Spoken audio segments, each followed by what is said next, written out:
In the village of Greywick, tucked between mountains veiled in mist, there lived a woman known to all but spoken of by few. They called her Vera the Silent. Vera never spoke a word.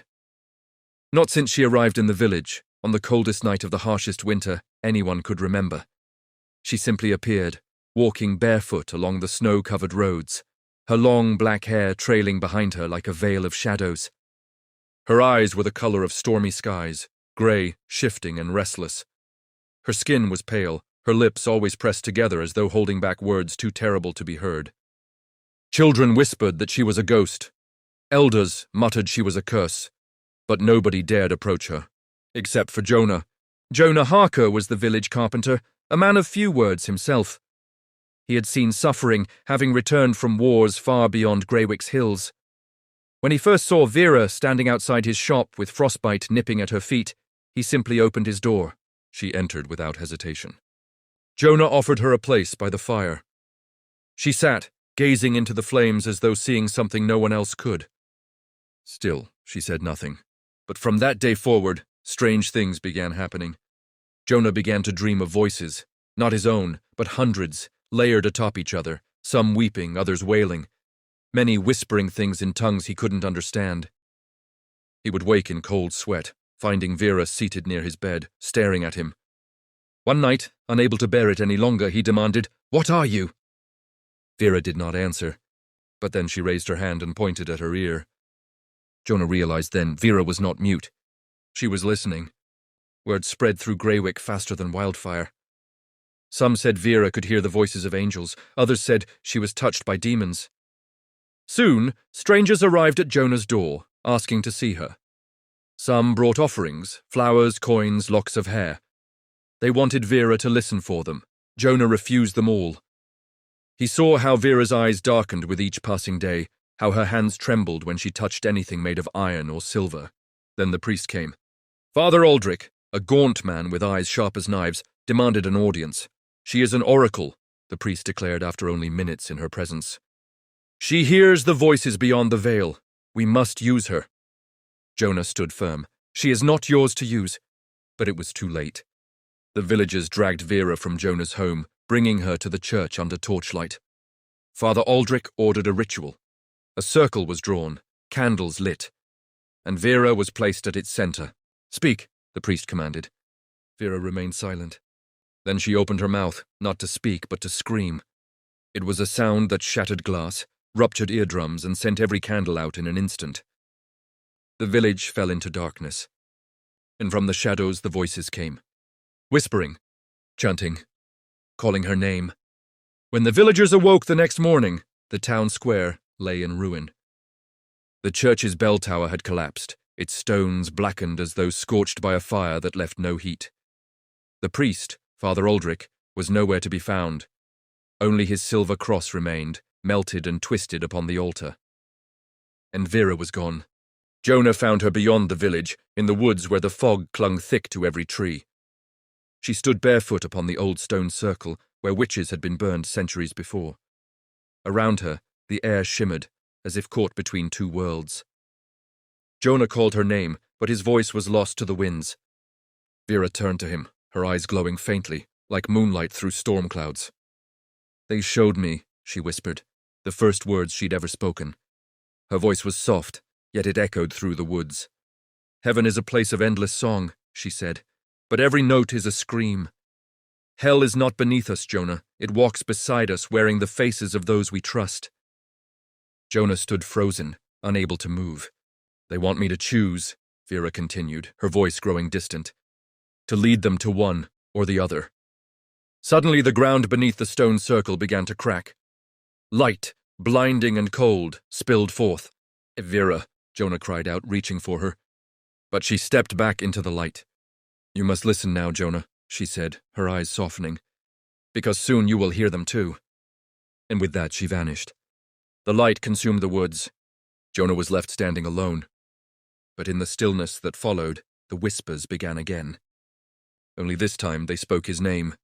The days that followed were drenched in silence. The village of Greywick was deserted, as if every soul had fled in the dead of night. Shops stood abandoned, Doors left swinging in the cold wind. Jonah remained, haunted by voices that now spoke louder than his own thoughts. He wandered the empty streets, the words of Vera lingering in his mind. Heaven screams, hell walks beside us. Each night, the voices grew clearer. They spoke of secrets long buried, of betrayals and sins committed by those Jonah had called neighbors. They spoke of Vera. She has chosen, the voices whispered. She has opened the door. Jonah followed the pull of the whispers to the outskirts of Greywick, where the trees bent under unseen weight, and the earth itself seemed to groan. There, in the clearing where Vera had vanished, a new circle had appeared, carved deep into the soil, glowing faintly with silver light. And at its center stood Vera. She was changed. Her hair now shimmered like starlight, her eyes twin orbs of silver flame. "Jonah," she said, her voice layered with 1,000 echoes. "The time has come to choose." Jonah stepped forward, his heart pounding. "Choose what?" he asked, though he feared the answer. Vera extended her hand. In her palm lay 2 stones, one white as snow, the other black as night. "One leads to salvation," she said softly, "the other to damnation. But both are paths that must be walked." Jonah's hand trembled as he reached for the stones. "Why me?" he asked. Vera's eyes softened. "Because you listened," she replied. As Jonah's fingers closed around the stones, the ground beneath them began to shift.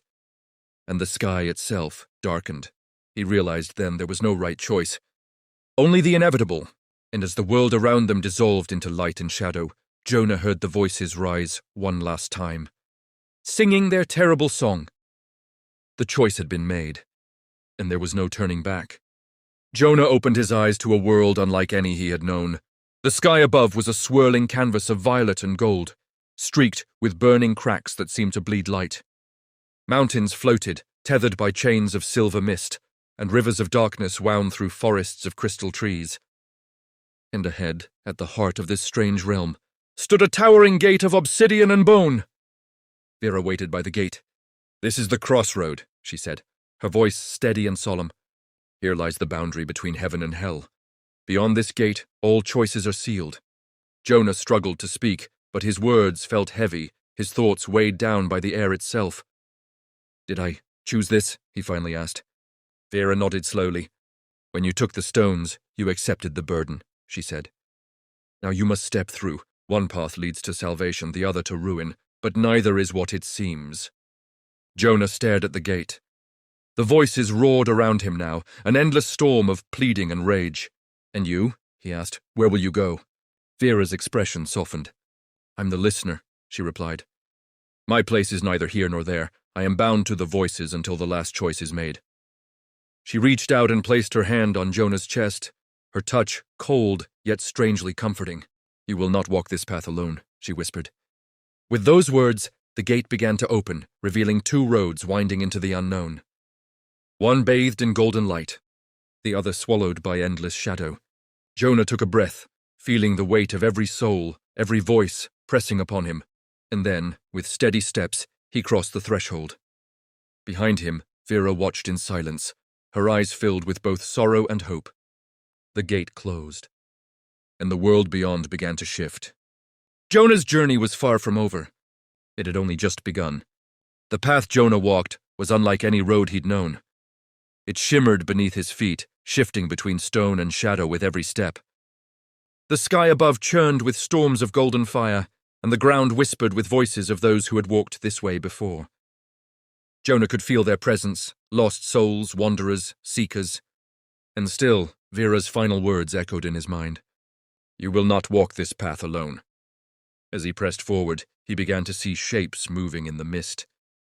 Some wept, some watched him with hollow eyes, some followed him.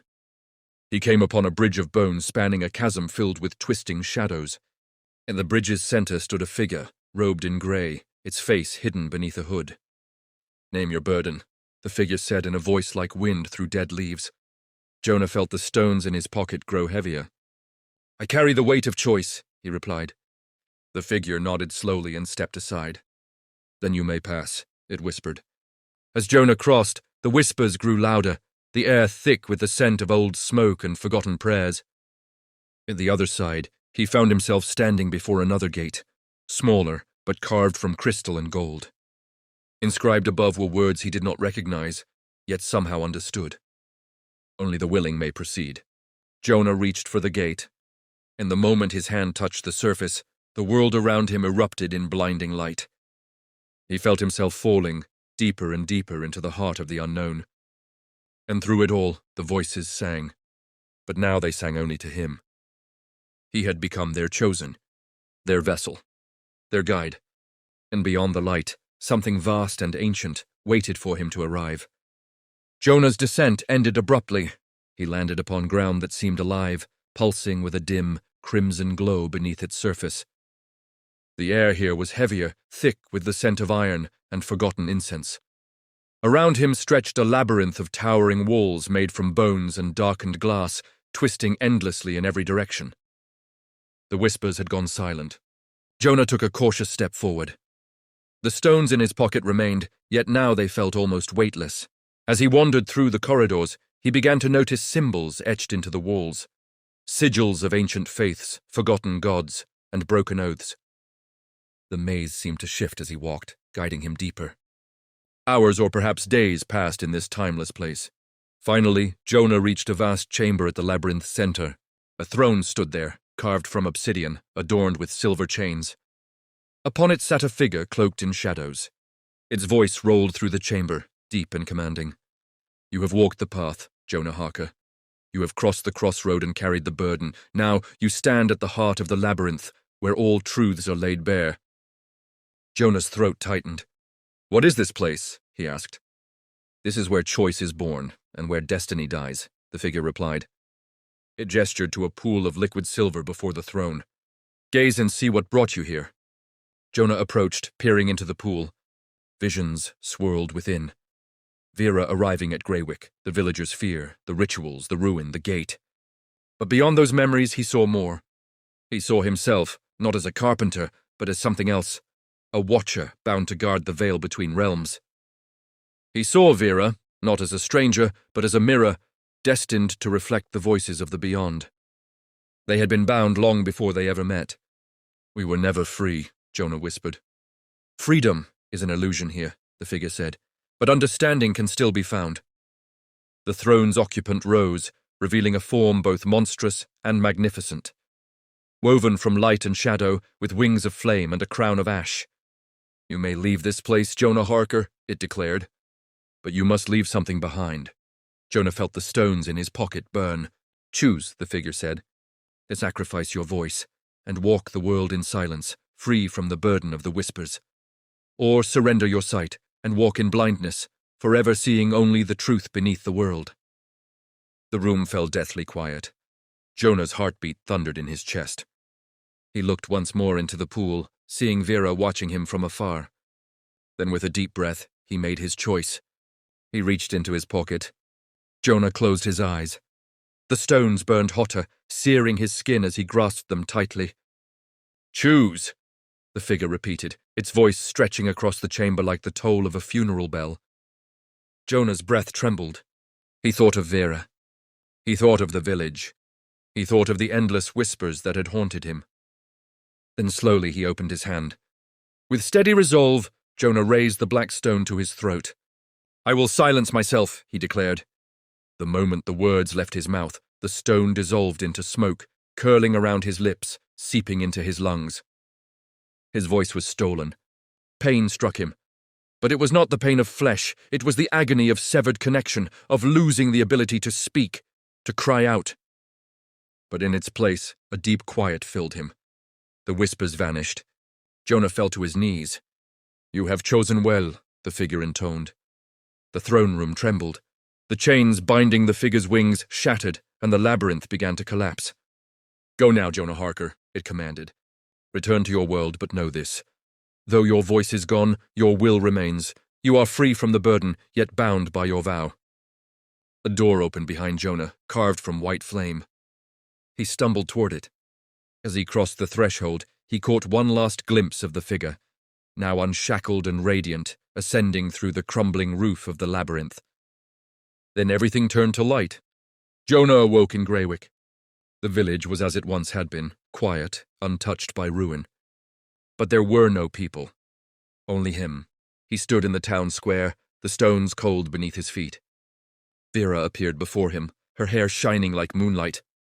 "You returned," she said softly. Jonah nodded.